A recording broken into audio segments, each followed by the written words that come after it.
Selamat pagi anak-anak. Bagaimana kabar kalian hari ini? Ibu harap kalian semua dalam keadaan sehat dan baik-baik saja. Sebelum kita memulai pembelajaran pada pagi hari ini, alangkah baiknya jika kita berdoa terlebih dahulu. Mari anak-anak ambil sikap doa dan kita berdoa sesuai dengan iman dan kepercayaan kita. Berdoa mulai. Berdoa selesai. Nah, anak-anak, kalian tahu tidak apa manfaat kita berdoa sebelum memulai pembelajaran? Ada yang tahu? Ya, betul. Manfaat kita berdoa sebelum memulai pembelajaran agar pembelajaran kita berjalan dengan lancar.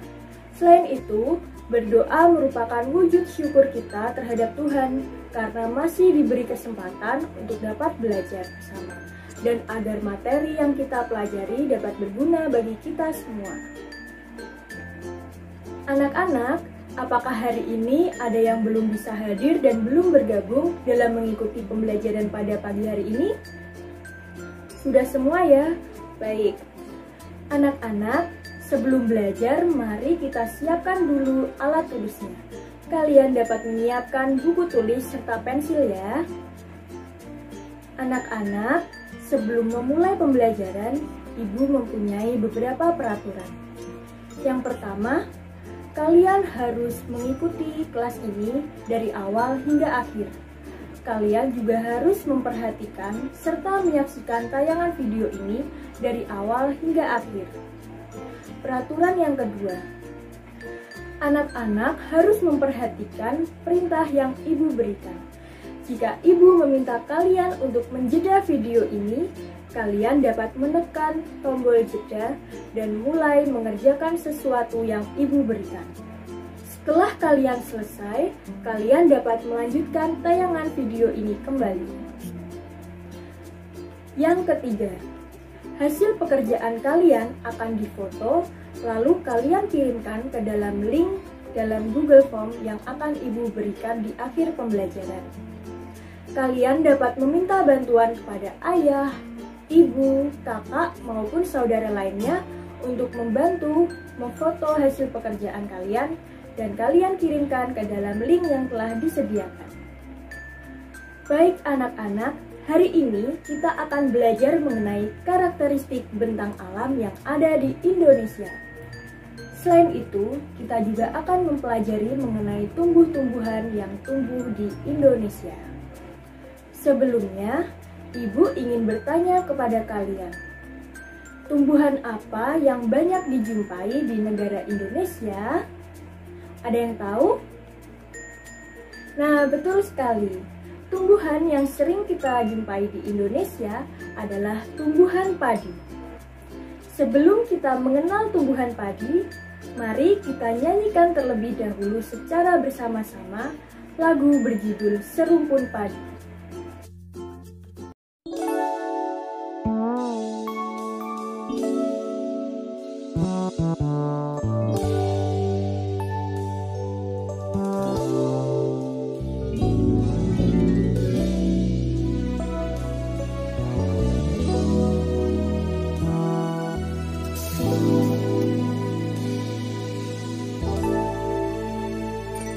Serumpun padi tumbuh di sawah, hijau menguning daunnya. Tumbuh di sawah penuh berlumpur, di pangkuan Ibu Pertiwi. Serumpun jiwa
kalian tadi sudah menyanyikan lagu Serumpun Padi. Sekarang, apakah kalian tahu apa itu padi? Apa ciri-ciri padi? Ada yang bisa menjawabnya? Nah, betul sekali. Padi merupakan makanan pokok bagi masyarakat Indonesia. Lalu, ada yang menjawab lagi. Padi merupakan sumber mata pencaharian bagi masyarakat Indonesia. Ada lagi yang bisa menjawab? Betul, padi merupakan sumber karbohidrat. Selain itu, tadi ada yang menjawab juga bahwa biji padi adalah berkeping satu, yaitu biji monokotil. Nah, anak-anak, apakah kalian tahu bagaimana proses tumbuhnya padi? Nah, belum tahu kan? Mari kita simak tayangan video berikut ini. Halo teman-teman, kembali lagi bersama saya Miss Yuka. Hari ini kita akan belajar mengenai tumbuhan padi. Sebagian besar masyarakat Indonesia mengonsumsi nasi sebagai makanan pokok. Apakah kamu tahu bahwa nasi berasal dari beras dan beras berasal dari padi? Mari kita mengenal padi secara bersama-sama. Tanaman padi. Padi adalah tanaman yang sangat penting di Indonesia. Padi menghasilkan beras. Banyak penduduk Indonesia yang mengonsumsinya. Padi dapat tumbuh di daerah panas dengan curah hujan tinggi. Daerah utama penghasil padi adalah Jawa Barat, Jawa Timur, Jawa Tengah, Sulawesi Selatan, dan Sumatera Utara.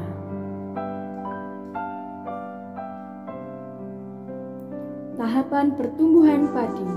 Pertumbuhan padi dibagi menjadi 3 tahap. Yang pertama, benih atau biji padi dimasukkan ke dalam karung goni dan direndam 1 malam di dalam air mengalir, supaya perkecambahan benih terjadi bersamaan. Yang kedua, benih-benih ini ditanam di lahan sementara. Bibit yang telah siap dipindah tanamkan ke sawah. Biji atau benih tadi akan tumbuh berkecambah hingga muncul ke permukaan. Bakal akar dan tunas menonjol keluar, lalu batangnya memanjang. Yang ketiga, tanaman padi berbunga hingga gabah matang, berkembang penuh, keras, dan berwarna kuning. Gabah adalah bulir padi yang terbungkus dalam sekam atau kulit padi. Gabah ini nantinya yang akan dijadikan benih lagi. Tahap pertumbuhan padi berlangsung antara 110 hari hingga 130 hari. Setelah panen padi, gabah ditumbuk dengan lesung atau digiling sehingga sekam atau kulit padi terlepas dari isinya. Bagian isi inilah yang berwarna putih, kemerahan, ungu, atau bahkan hitam yang disebut dengan beras. Nah, anak-anak, kalian tadi sudah mengetahui tempat hidup tanaman padi dan tahap pertumbuhan padi. Seperti yang telah kita ketahui bahwa padi merupakan makanan pokok bagi masyarakat di Indonesia. Nah, karena tanaman padi yang diolah menjadi nasi banyak dikonsumsi oleh manusia, maka padi bisa saja berkurang jumlahnya anak-anak. Oleh karena itu, para petani harus bisa merawat padi yang ada di sawah. Bukan hanya petani saja anak-anak, kita semua juga harus merawatnya. Dengan cara apa? Ada yang tahu? Dengan cara, jika kita mengambil nasi untuk makan, kita harus menghabiskannya. Dan kita tidak boleh membuang nasi tersebut. Baik anak-anak, kalian tadi sudah mengetahui bahwa padi hidup di sawah. Sawah berada pada dataran rendah. Apa itu dataran rendah? Ada yang tahu? Dataran rendah merupakan salah satu bentang alam yang ada di Indonesia. Untuk mengetahui lebih lanjut, kita dapat menyaksikan tayangan video berikut ini. Namun sebelumnya, kalian dapat menyiapkan buku tulis kalian terlebih dahulu ya, kalian dapat mencatat informasi-informasi penting yang ada pada tayangan video berikut ini. Halo anak-anak, kembali lagi bersama Miss Yuka. Hari ini kita akan belajar tentang karakteristik bentang alam yang ada di Indonesia.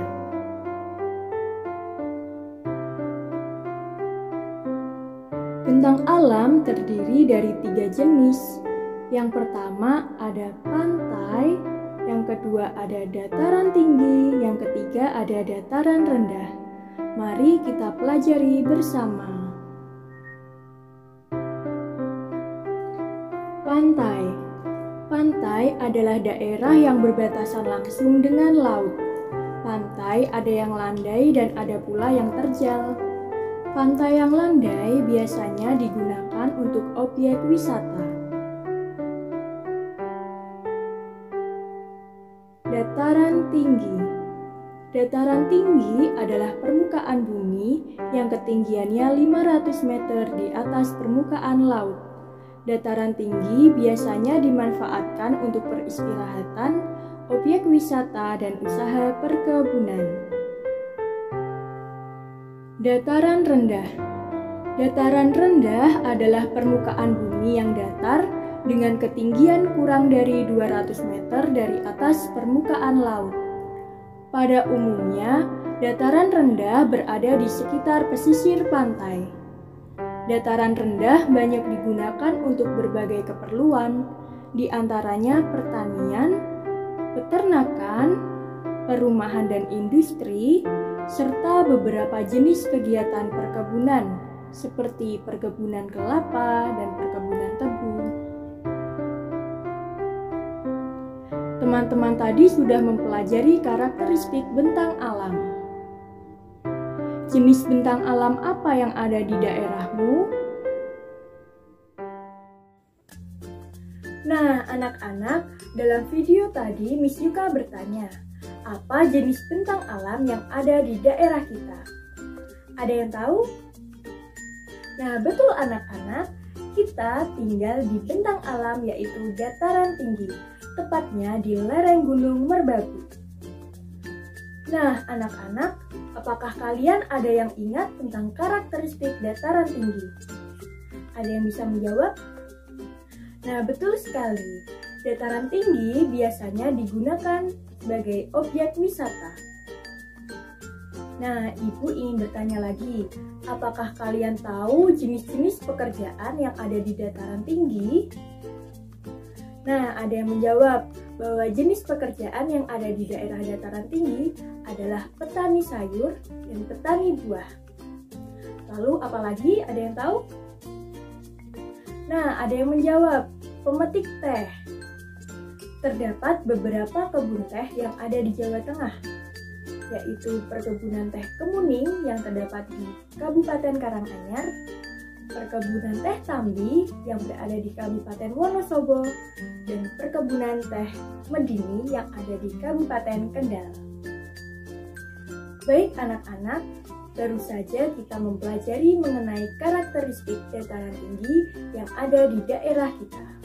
Kita juga mempelajari mengenai jenis-jenis pekerjaan dan tumbuh-tumbuhan yang tumbuh di dataran tinggi.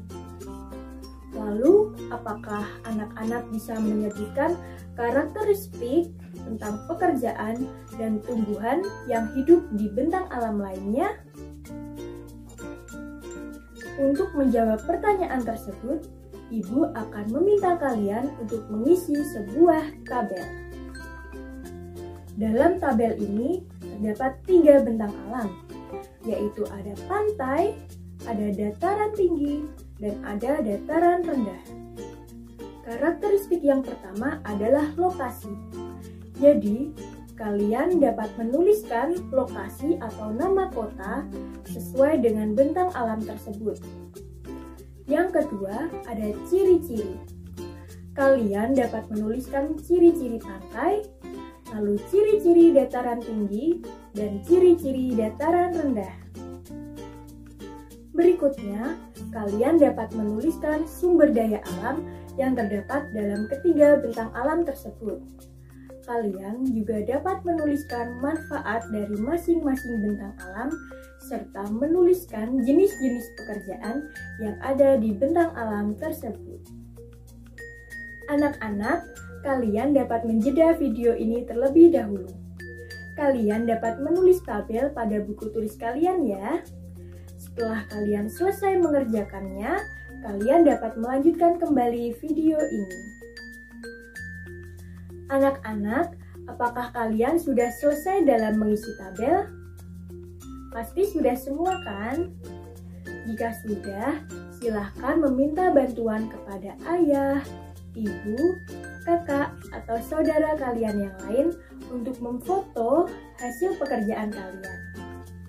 Anak-anak, untuk mengetahui pemahaman kalian mengenai pembelajaran pada pagi hari ini, sekarang saatnya kalian untuk mengerjakan soal evaluasi yang terdapat pada link berikut ini. Dalam link ini terdapat soal evaluasi dan tempat untuk mengunggah foto hasil pekerjaan kalian. Nah, anak-anak sekarang dapat menjeda video ini terlebih dahulu ya untuk mengerjakan soal evaluasi. Setelah kalian selesai mengerjakan soal evaluasi yang ada pada link tersebut, kalian dapat melanjutkan tayangan video ini kembali. Anak-anak, kalian semua sudah selesai mengerjakan soal evaluasinya kan? Mudah bukan? Atau kalian masih ada yang kesulitan? Apakah masih ada yang ingin bertanya mengenai karakteristik bentang alam yang ada di Indonesia? Ibu rasa kalian semua sudah memahami mengenai materi karakteristik bentang alam yang ada di Indonesia. Nah, anak-anak, apakah ada yang masih ingat apa yang kita pelajari pada pagi hari ini? Ada yang bisa menjawab? Nah, betul sekali. Anak-anak tadi sudah mempelajari mengenai tumbuhan padi. Tumbuhan padi hidup di bentang alam dataran rendah. Apakah kalian masih ingat ada berapa jenis bentang alam yang ada di Indonesia? Nah, betul sekali. Ada 3 jenis bentang alam yang ada di Indonesia. Yang pertama ada apa anak-anak? Bagus, ada pantai. Yang kedua, betul sekali, dataran tinggi. Dan yang ketiga ada dataran rendah. Nah, sekarang Ibu beri pertanyaan. Jenis pekerjaan apa yang ada di daerah pantai? Betul, ada yang menjawab nelayan. Lalu, apakah kalian tahu sumber daya alam apa saja yang terdapat di daerah pantai? Baik, ada yang menjawab hutan mangrove. Mangrove atau tanaman bakau merupakan sumber daya alam yang ada di pesisir pantai. Selain itu, ikan juga merupakan sumber daya alam yang ada di daerah pantai. Lalu anak-anak, apakah kalian tahu apa jenis pekerjaan yang ada di dataran rendah? Jenis pekerjaan yang ada di dataran rendah biasanya adalah petani. Di dataran rendah banyak sekali jenis-jenis pekerjaannya anak-anak. Ada yang bergerak di bidang jasa atau guru seperti itu. Lalu sumber daya alam apa yang ada di daerah dataran rendah? Betul, tanaman padi. Kita sering menjumpai tanaman padi yang ada di daerah dataran rendah, terutama pada daerah pedesaan. Nah, kalau di dataran tinggi, apakah kalian tahu jenis pekerjaan apa saja yang terdapat pada bentang alam dataran tinggi? Ada yang bisa menjawab? Nah, jenis pekerjaan yang ada di daerah dataran tinggi biasanya adalah petani kebun. Dan tumbuhan atau sumber daya alam yang ada di daerah dataran tinggi adalah sayur-sayuran dan buah-buahan. Baik anak-anak, kalian semua hebat. Kalian semua sudah dapat memahami materi pembelajaran pada pagi hari ini. Sebelum mengakhiri pembelajaran pada pagi hari ini, silahkan kalian merapikan buku tulis dan pensil kalian terlebih dahulu ya. Untuk mengakhiri pembelajaran pada pagi hari ini, alangkah baiknya jika kita berdoa terlebih dahulu. Kita dapat mengambil sikap doa dan Ibu akan pimpin doa sesuai dengan iman dan kepercayaan kita masing-masing. Berdoa mulai. Berdoa selesai. Terima kasih anak-anak. Sampai jumpa di pertemuan kita berikutnya. Selalu jaga kesehatan kondisi kalian ya. Selamat pagi.